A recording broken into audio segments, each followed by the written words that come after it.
Maganda at magandang araw sa lahat. Ayan, ang ganda ng araw ngayon. Pero ang lakas ng ulang kagabi. Nandito po ako ngayon sa site.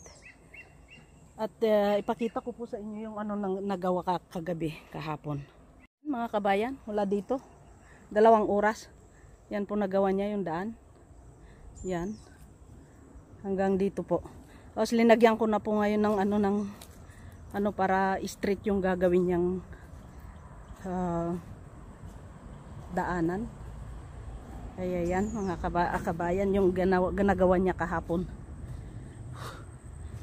Nakaano lang to. Yan. Linagyan ko po ng lubid para ng string para straight po yung gagawin namin ngayon. Up. Yan. Straight nga ba? Ayan oh. Ganda ng araw ngayon. Ayan. Yan po yung nagawa kahapon. Puros putik dahil ang lakas po ng ulan kahapon. Hindi ko po maahon yung paa ko. Yan. Aga-aga, mainit na. Super init. Parang yan yung string, tabingi. Tabingi, kaya iano natin, iayos natin. Ayan po. Ibaba natin konti. Hindi po hindi po straight. Hanggang dito po. Kaya lang marami pa pong gagawin diyan sa baba. Dahil pag umulan po nasisira yung diyan, no.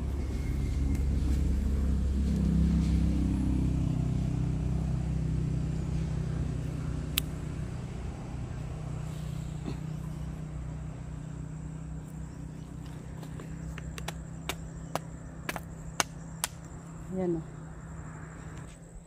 Parang tabingi yata. Ayan o.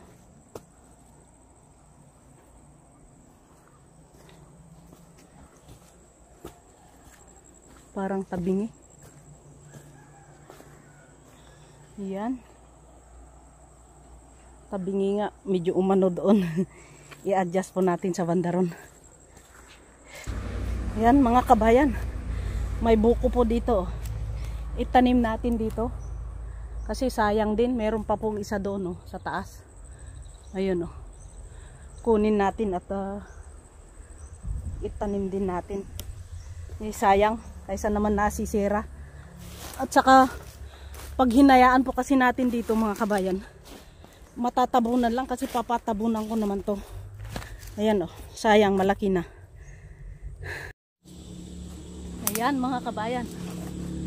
Itanim natin dito yung buko para may dito. Nandoon yung bangga kaya dito yung buko. Tanggalin po natin yung mga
mga kabayan. Andito na yung driver. Umpisa na. Super init. Alas 8 ano pa lang ng umaga. Time check natin is 8:25 ng umaga. Pero mainit na. Oh, sobrang init. Samahan nyo ako mga kabayan. At ipakita ko sa inyo kung anong gagawin namin ngayon.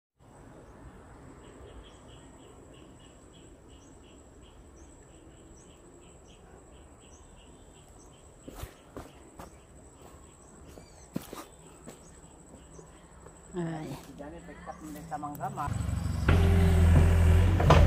Ayan. Umpisa na natin. Umpisa ng umaga.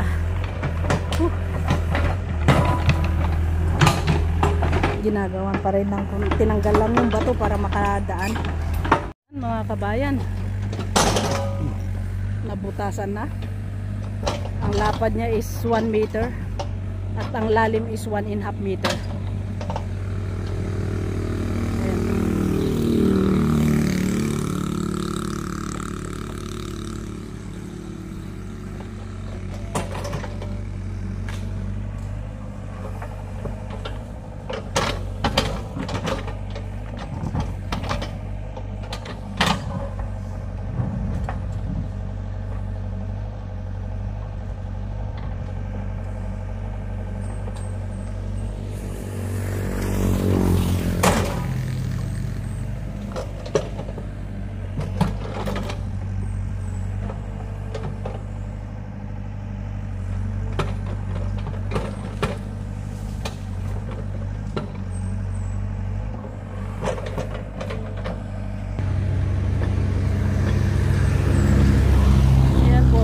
Dito sa kalsada mga 10 meters ano.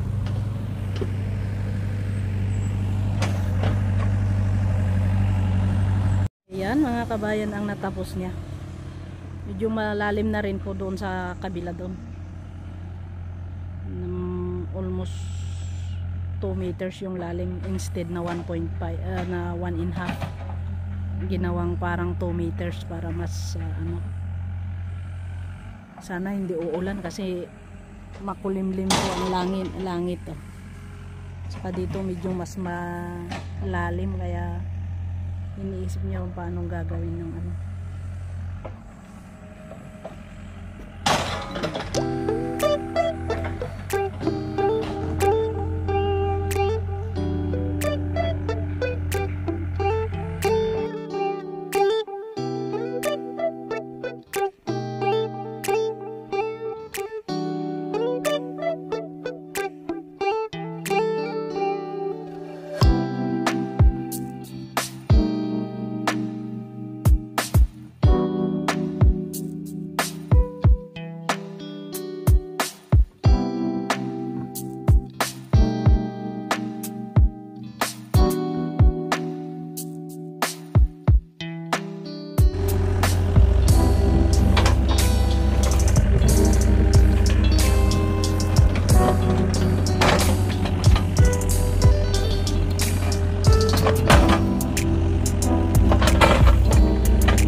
hanggang doon 10 or approximate mga 10 or 12 meters na siguro yan. So, wala pang mga ganun. Ayan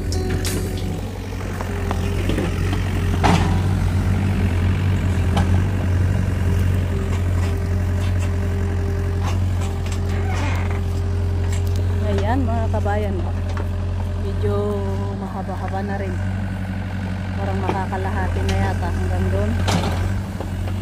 doon po, medyo kalahati na. Ayan, dito ako nakatayo kanina, hinahanap ko yung itak ko, hindi ko mahanap dito. Ayan,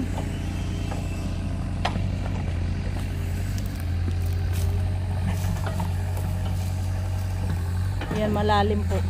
Yung lalim is 2 meters. Tapos ipapantay po dito sa kalsada. Ayan yung kalsada. Ayan lang mga mataas-taas din. Ayan mga kabayan. Hindi ko mahanap yung itak ko. Hindi ko alam kung saan ko nailagay.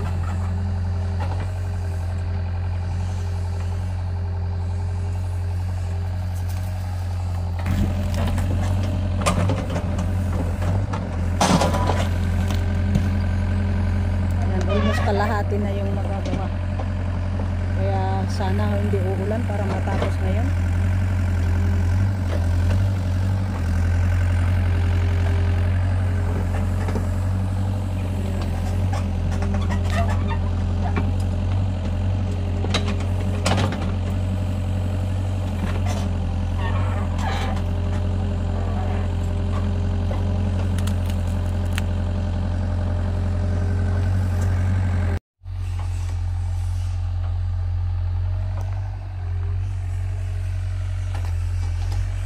Yan mga kabayan, nakalahati na rin niya sa wakas. Buti na lang at nakabalik, dahil kinuha pa niya yung isang ilinipat niya yung isang bako,